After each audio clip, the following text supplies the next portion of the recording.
A practice serving PPO and fee-for-service patients cannot assume that both groups are making decisions in the same way. Welcome back to Less Insurance Dependence. I'm your host, Angie.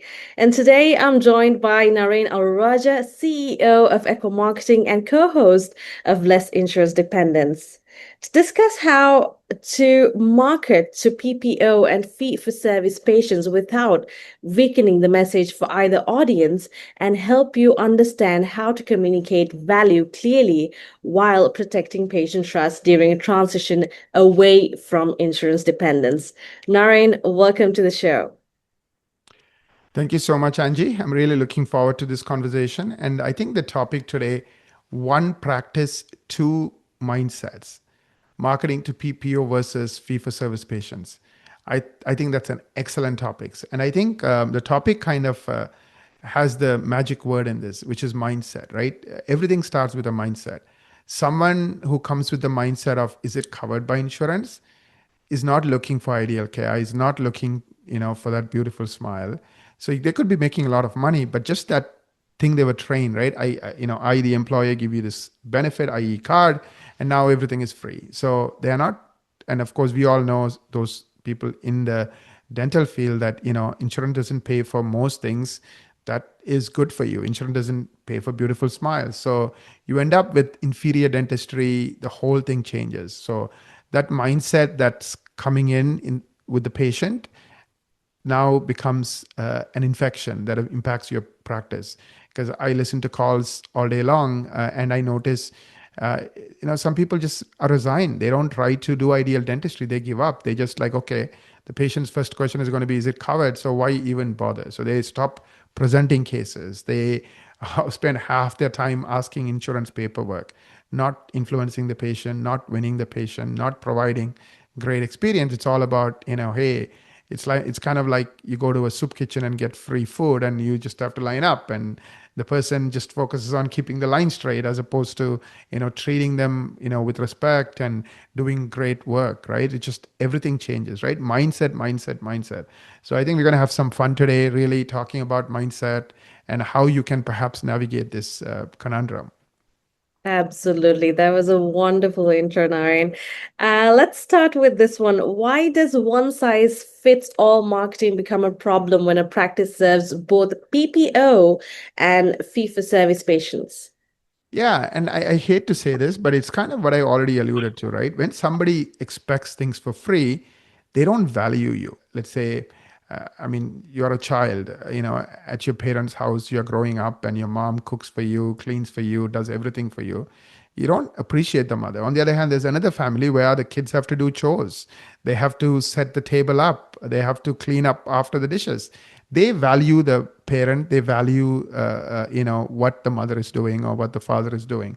So it's all comes down to, getting people to pay for things. I mean, when you teach children these values where they have to pay in the form of, preparing the table or cleaning the dishes, they appreciate it. They appreciate what you do.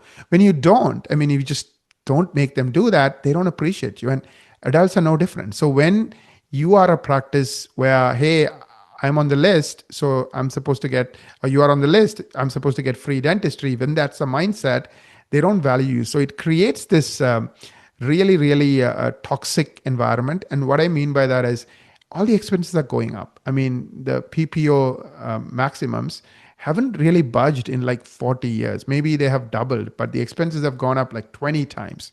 So what happens is doctors have to work harder and harder. I mean, the rent is up. I mean, everything is up 50% just since COVID. Is your insurance reimbursements up 50%? Not even 10%, 20% in most cases. So you are really like doing more with less, which means you are the one getting killed. Your employees are not getting paid less, or they are getting the 50% bump pre-COVID. Your rent is not giving you a discount because you're a PPO practice. So a lot of doctors, like there's one particular gentleman I spoke to. He's a client of ours for many years, and he's become a good friend.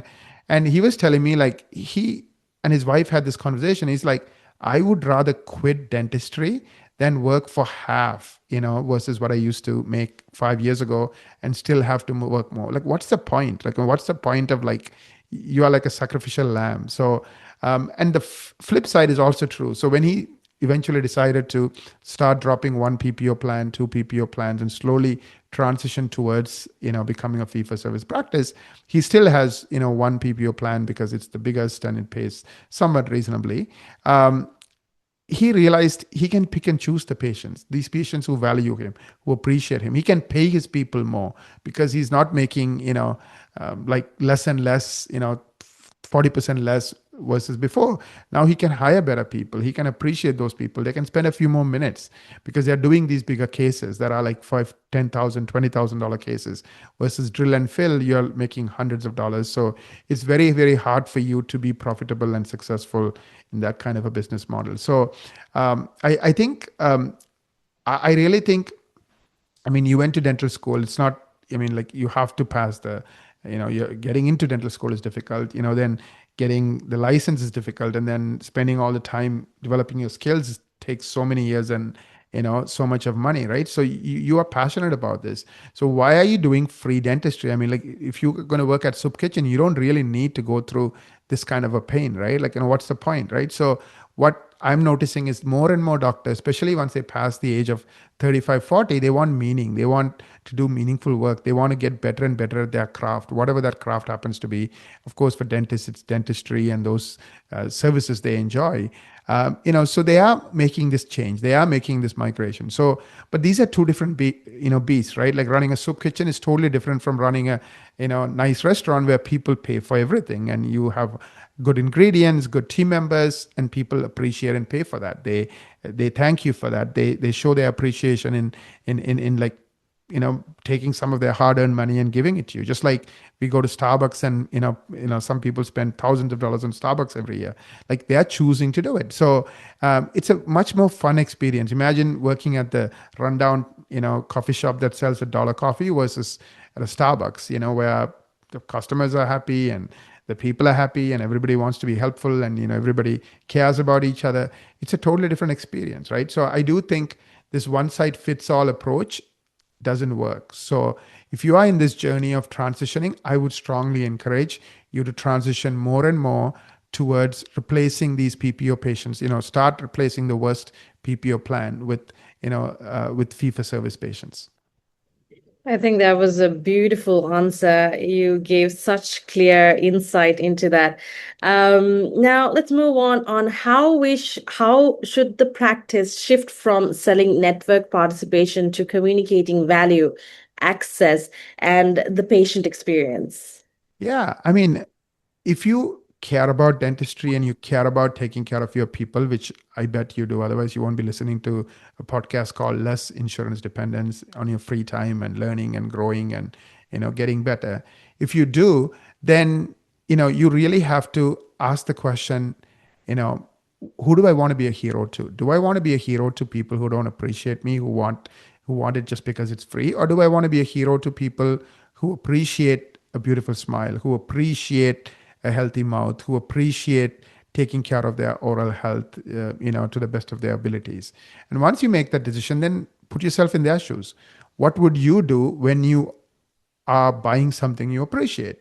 You look at what other people say. One of the places is go and read your Google reviews.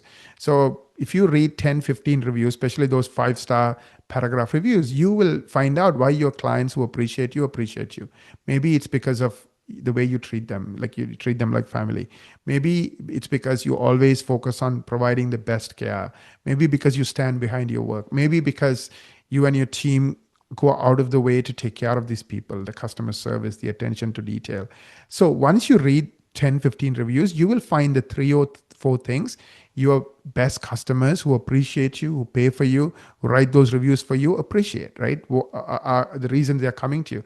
Just do those things. So that's how you start building a practice that's not the soup kitchen, but rather something that attracts and retains people who appreciate dentistry. It's fun experience because you're kind of creating a movement, right? It's like, imagine, you are an awesome restaurateur, you love cooking and, you really, really, love making beautiful meals for people. Now you and your team are creating that for people every day, right? Amazing menus, amazing ingredients, and you put your heart and soul into it, and the customers can feel it, the team can feel it, everybody's giving their 110%, versus working in a soup kitchen, nobody appreciate unless it's free.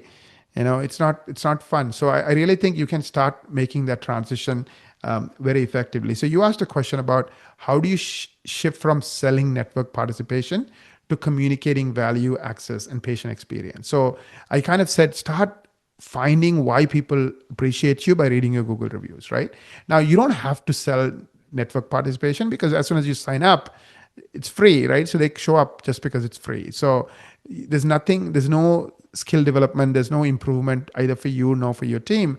And after a while, people become resigned in that PPO environment where they're like, I'm an audit taker. I just ask them what's their insurance details and this and that, versus understanding what they want and giving them what they want, creating that beautiful smile. So it becomes this, lowest common denominator practice. And I've seen this time and again, the way the phone is being answered in a PPO practice versus the practice who really, wants to serve people, wants to make a difference. It's totally different. The excitement in the voice. I mean, you see me like, I'm 50 and I've been doing this for a long time. I love what I do. So you can hear it in my voice. Same thing, with the people who love what they do, who do great dentistry. It's not just you, the dentist, but the team. Everybody is just excited to come to work and do wonderful things. Of course, make a difference for others and be treated fairly and respectfully by the patients they take care of, right? So it starts shifting everything. So once you know who you want to be a hero to, start being that. Have a morning huddle, reinforce that. Even in your patient list, who do we want to be a hero to today? Whose life are we going to change today? Create, because nobody goes to dental school, just to be a worker for an insurance company, right? Where you are the one who makes insurance companies money. They go to dental school, and even the team that works with you gets into dentistry to make a difference in the lives of others. So bring that passion back, live that passion. And of course, you have to get those Google reviews. Of course, you have to, have a awesome marketing strategy to attract the right patients. So the ones who are going to pay the $10, $20, $30,000, they have options. They can go to 100 other places. So why should they choose you? How do they find you? Why should they like you? Why should they trust you? So there's a lot of work you can do. So instead of, doing free dentistry and spending time, working for less and less and less, use that extra money, use that extra time to get better, not just in the dentistry you do, but the way you run your business, the way you train your people, the way you elevate your game, the way you continue to, up the experience, up the technology, up the way you provide those services. So I think it's almost like one is like a negative doom gloom loop. The other one is a positive snowball effect, where the further the snow falls down, the stronger it gets and the more powerful it gets. That is such an important shift, because insurance can be part of the financial conversation without becoming the entire reason a patient chooses the practice. So now, why do PPO practices struggle to embrace and grow fee for service patients? Any success stories on how people have successfully made the transition, and how did they do it? Yeah, and this is a human habit, right? Like, and it's kind of a tricky habit. So, like, I mean, I run a 300-person company, and I've been doing this for 19 years. So, like, I spend a lot of my time coaching and developing people. If I tell someone, here's your new job, here are your new expectations, you know, and of course it comes with the promotion and everything else, a lot of people, I think, get stressed out by it. Why? Because they're afraid, oh, they may not be able to do it. So this one particular story that I'm thinking of, and I've had like dozens and dozens of different stories, but this one is dear and near to me. Like, this happened, you know, long ago, but it still keeps happening. Similar stories.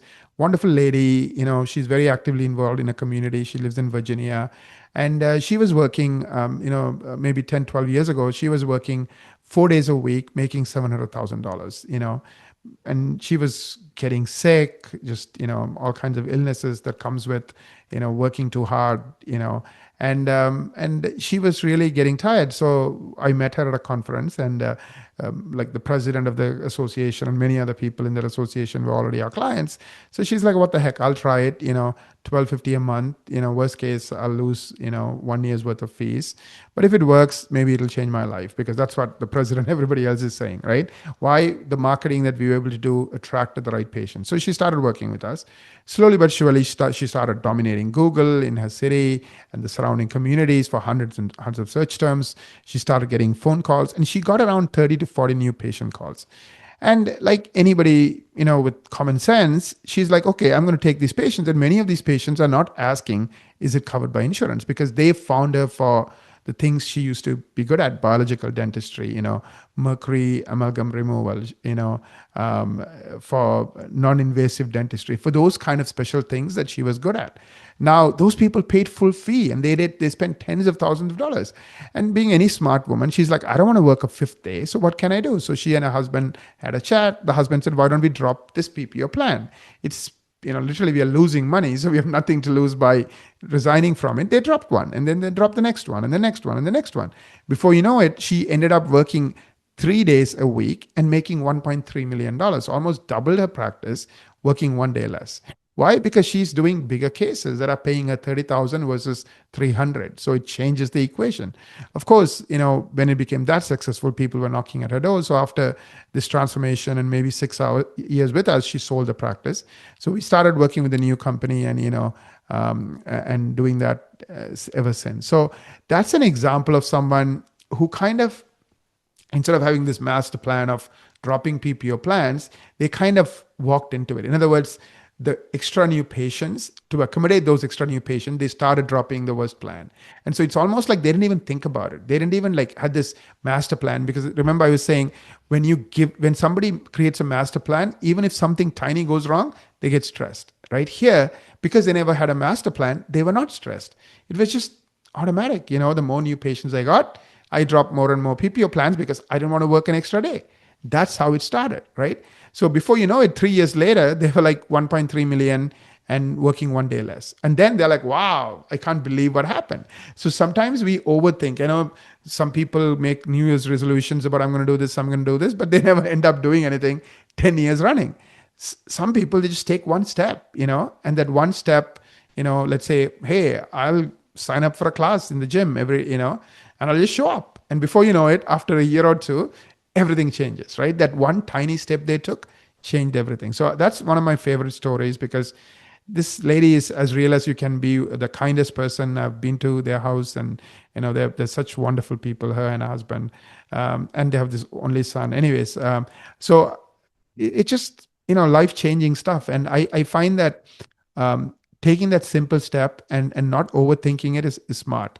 So don't get excited about this. Just start attracting patients who are willing to pay full fee, and then deal with, okay, what do I do with this extra demand? Start dropping the PPO plan. So that would be my preferred strategy. Of course, the other option is you make a plan and then you get marketing to support that plan. The thing is, you have to do it carefully, because if you drop the plan and all of a sudden you have all these openings, you might get stressed, and that stress will make you do dumb things, and the dumb things will compound, just like the snowball compounding. It'll have a negative thing. So I've also seen, like, the other example where somebody without proper advice or consultations resigned from PPO plans, and they never had a strategy or a proven strategy that brought in new patients.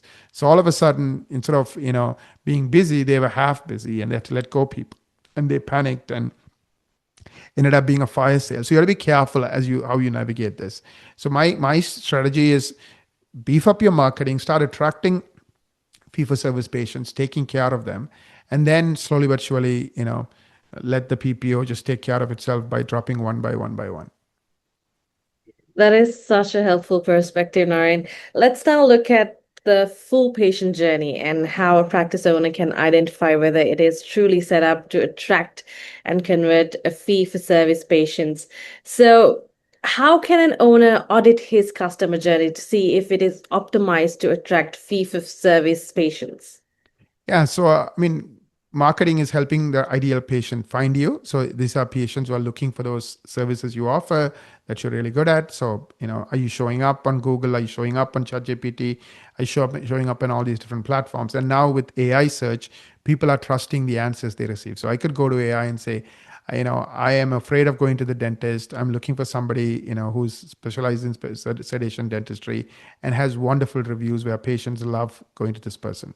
I will tell them that answer. And by the time they call, they have already decided you are their dentist. No convincing needed, nothing needed. You just have to do the work, right? So are you showing up on those searches, right? Whether it's AI or whether it's, like ChatGPT or Google AI overview or Google, AI mode or Google SEO, right? You need to dominate. So that's number one. So are people finding you, those people you want to attract and serve? Second, are they liking you? So do you have wonderful landing pages that are easy to use, that have, before and after pictures, especially for those high value cases? So they can see the after smile, the full face picture, and they can visualize themselves in that transformation that you're showcasing on your website. Are you somebody that they feel like they can get to know and talk to, right? Simple videos where you welcome them to that landing page, to that particular topic that they're interested in, whether it's Invisalign, whether it's, sedation, and they feel comfortable, like seeing themselves being your patient. So if you do that, helping people know you, that's dominating search, showing up again and again for hundreds of keywords.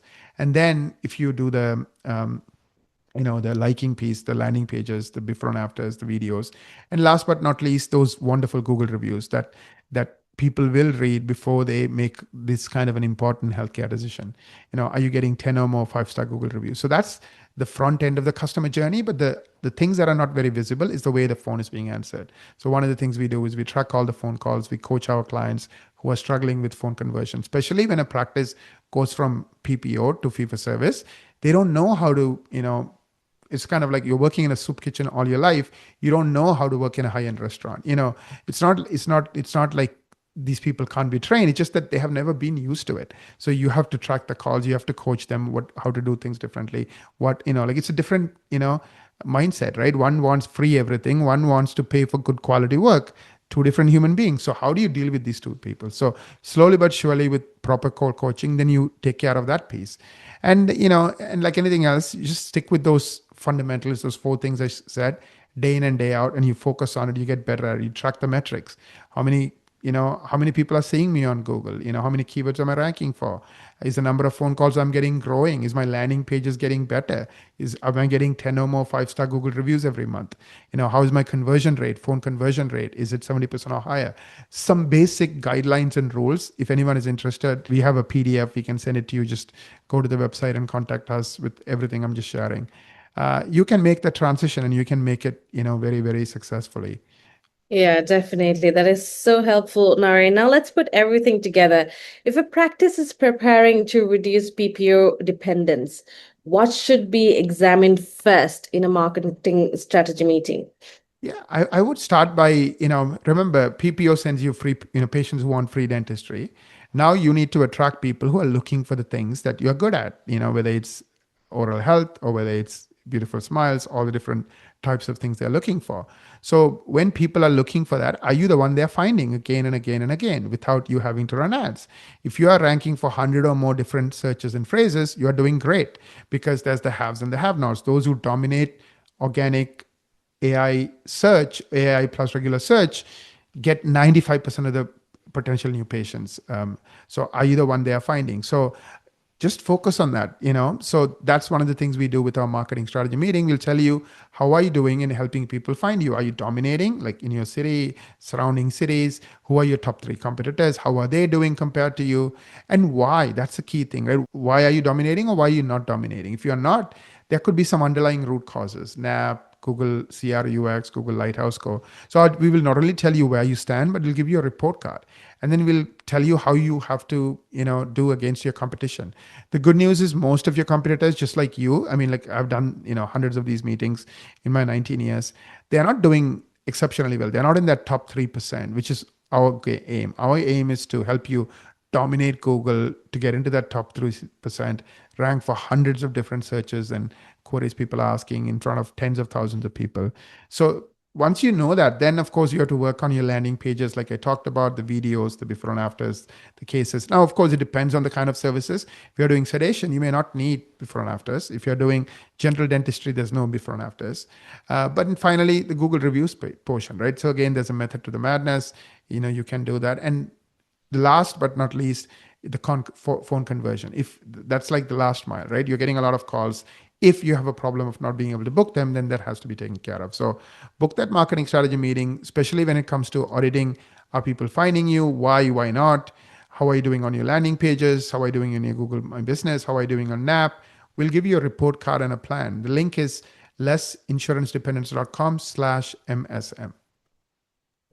That was wonderful. Now, that was Naren Arulrajah on how to market to PPO and fee-for-service patients without weakening the message for either audiences. The key takeaway is simple. The strongest transition marketing addresses different patient concerns while keeping one clear, consistent practice promise. To learn more about Naren and our Ekwa Marketing, visit the link in the show notes. I'm Angie, and this has been the Less Insurance Dependence. Thanks for listening and keep on leading.